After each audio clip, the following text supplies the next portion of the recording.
Good morning, my dear students.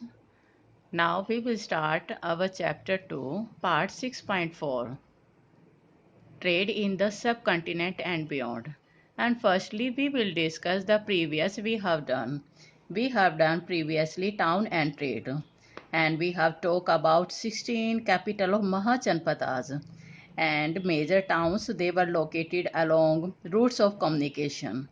And you have taught in the Patliputra were very famous in river Rhine route, and Ujjaini were along with land route, and Pohar near the coast where sea routes begin, and the Mathura was the bustling center of commercial, culture, and political activities.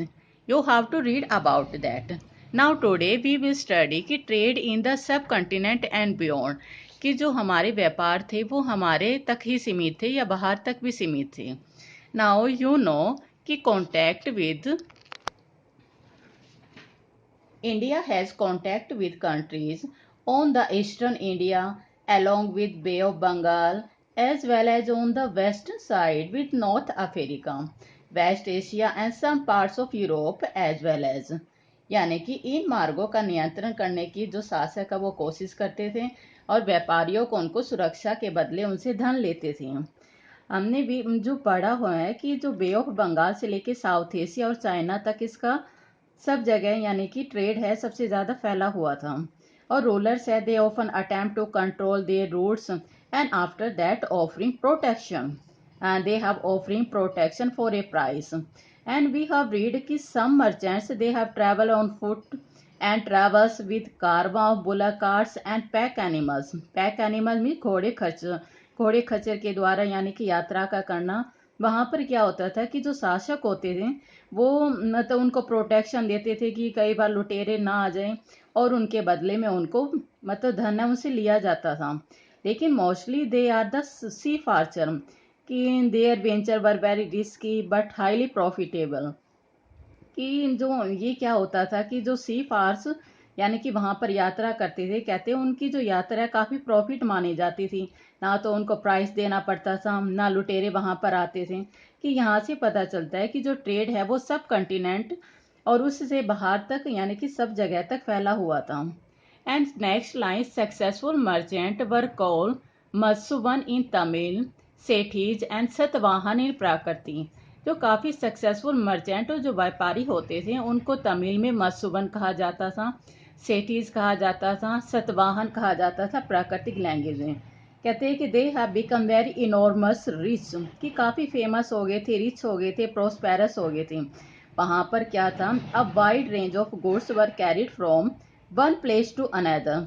एक जगह से दूसरी जगह काफ़ी जो goods है व्यापार है कहते वो वहाँ पर भेजे जाते थे. Like that salt, grain, cloth, metal and finishing products and stone, timber means जो लकड़ी गट्ठे का जो काम होता है that like, and medicine plant also and spices, pepper were very high demand in the Roman empire.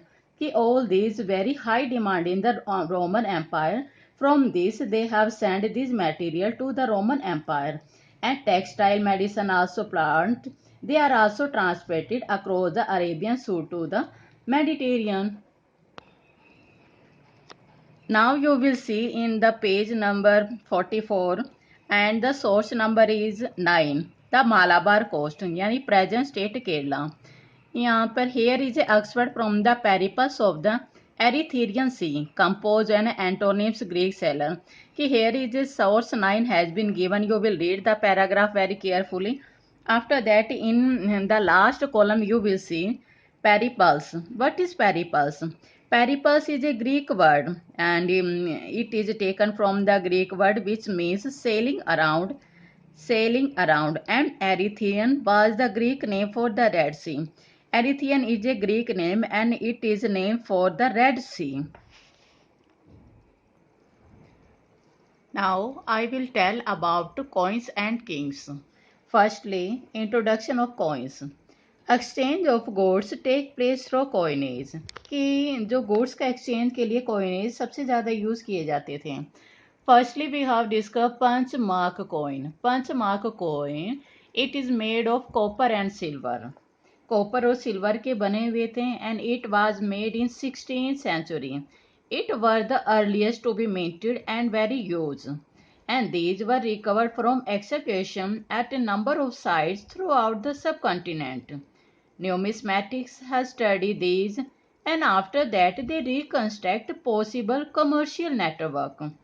And the coins had inscription, pictorial representation which were issued by the kings.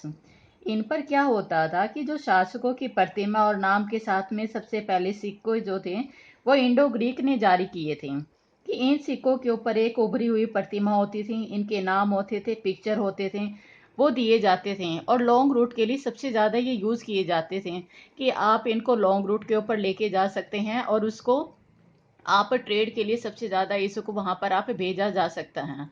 फिर आती है सिक्कों की बात कि first gold coin. First gold coin है ये सबसे पहले कुषाण वंश ने शुरू किए थे। First gold coin were issue in the first century by Kushan वंश। इनमें प्रतीकों से मिलाकर पहचान की गई और पता चला कि इन सिक्कों को राजाओं ने जारी किए थे।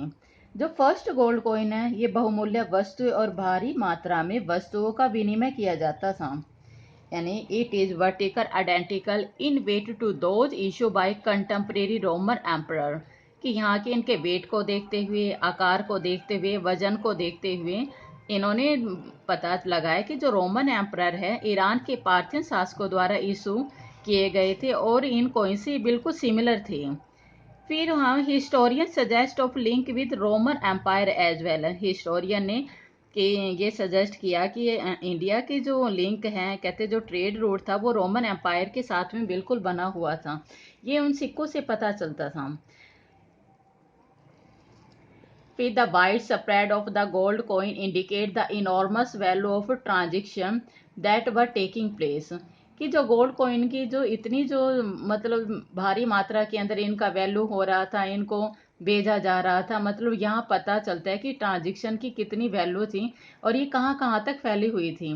फिर आती है coins also issue by the tribal republic such as the योधेज of Punjab and Haryana. Archaeologists, they have earthen, they have several thousand copper coins. It is issued by the Yodhes, pointing to the later interest and participation in economic exchange. जो योद्धा और जो पंजाब और हरियाणा के योद्धा थे उन्होंने भी कॉइन्स को इशू किया था, वो भी इकोनॉमिकल चेंजेस के लिए सबसे ज़्यादा यूज़ किए जाते थे।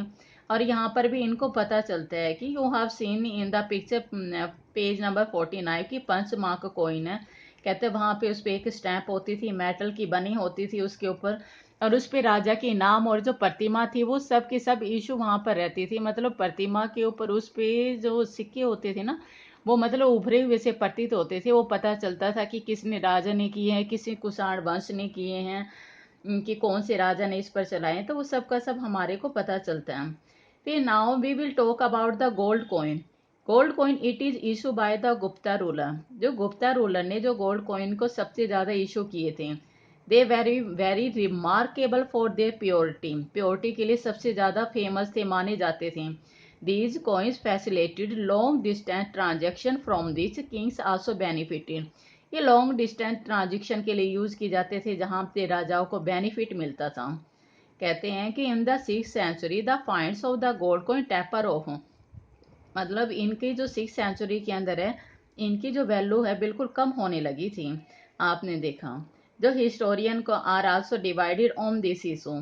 सम suggest that with the collapse of the western Roman empire long distance trade decline. कहते हैं कि रोमन एम्पायर हैं, कहते हैं बिल्कुल ख़राब होने की वजह से लॉन्ग डिस्टेंस है, कहते हैं वो धीरे धीरे कम हो गया था और इसका effect the prosperity of the states community and the region, यानी कि वहाँ हर जगह पे इसका इफेक्ट शो होने लगा था। And they were also pointed out that the finds of coin of time are fewer and coin continue to be mention in inscription and tax. Could it be there are the fewer finds because coins were in the circulation rather than being hoarded, कि ये माना जाता है कि हो सकता है कि ये सिक्के इसलिए कम हो गए क्या कि वो प्रचुर मात्रा में थे या प्रचलन में नहीं थे या किसी ने इनका संग्रह नहीं किया। कहते सोने के सिक्के का मिलना तो कम हो गया था लेकिन इनके सिक्कों का उल्लेख तो होता रहा था। लेकिन वो मिलने कम हो गए थे। माना जाता है कि क्या पता इनकी कलेक्शन ना की हो उस समय के अंदर है, लेकिन वो जारी जरूर थे, कंटिन्यू थे, प्रचलन में जरूर थे। हाँ, एक बात हो, यानी कि जो नुमिस्मैटिक जो होती है, it is study of coins, के सिक्कों का अध्ययन है।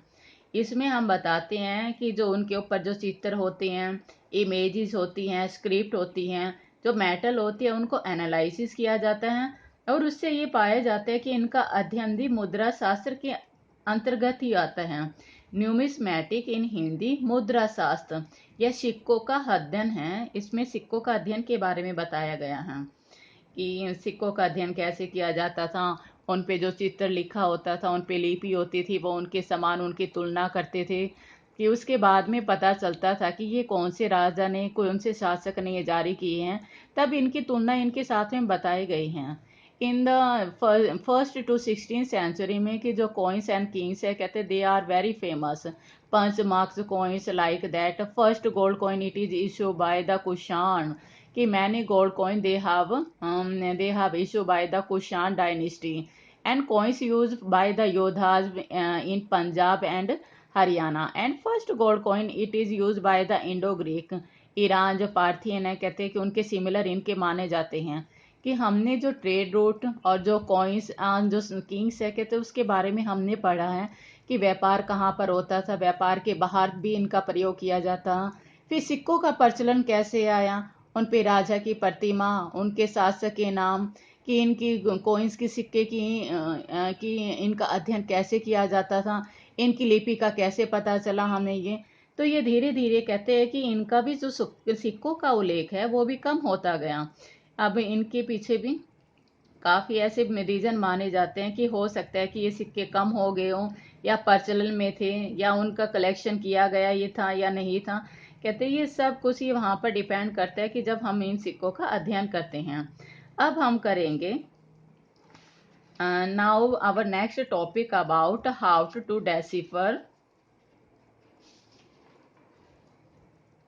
डेसिफरिंग ब्राह्मणी लिपि, कि ब्राह्मणी लिपि और देवनागरी लिपि का किस तरह से उल्लेख किया।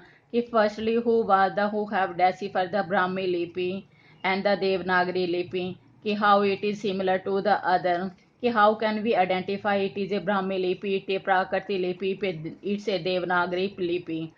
And next topic is back to basic, how are inscription decipher, कि इनकी जो कहानी है, इनका उल्लेख है कि हाउ बार खरोष्टी वाज रीड, कि इनके there are different stories regarding behind the Brahmi and the Kharosthi lipi. Now we will discuss about one by one in the next video. Okay, thank you.